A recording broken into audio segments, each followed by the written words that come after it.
तुम्हा सगळ्यांना माझ्याकडून आणि माझ्या संपूर्ण परिवाराकडून कोजागिरी पौर्णिमेच्या खूप खूप शुभेच्छा। कोजागिरी पौर्णिमेसाठी मी संध्याकाळीच पूजा मांडून ठेवली होती।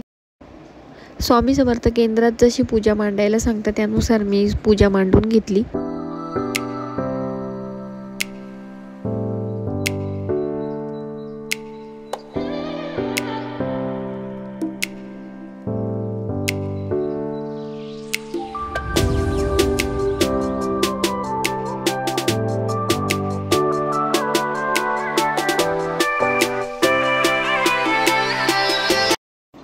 मग सगळे मळ्यात आलो, फक्त पप्पा एकटेच घरी होते। संध्याकाळचे 9:30 वाजले होते। मग लगेच दूध तापायला ठेवून दिलं। तसे तर आम्ही जेवण करून आलो होतो, पण गरमागरम वडापाव आणि भजी करण्याचा प्लॅन ठरला। मग लगेच तयारीला सुरुवात केली।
राजविका दिवसभर झोपलेली नव्हती, मग ती लवकरच झोपून गेली।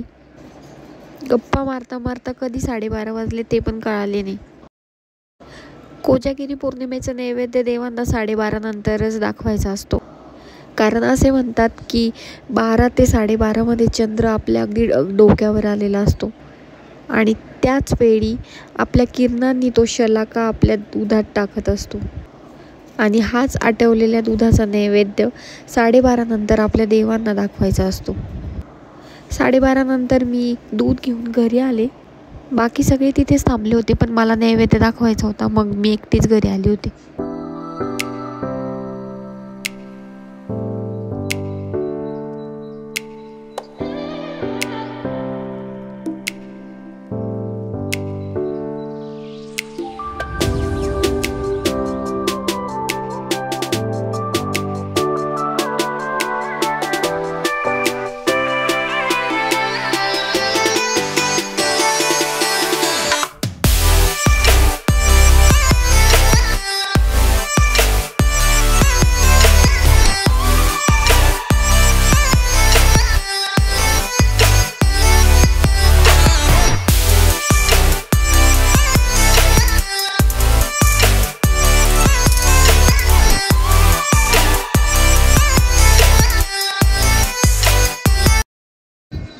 नैवेद्य दाखवून झाल्यानंतर मी पुन्हा मळ्यात गेले.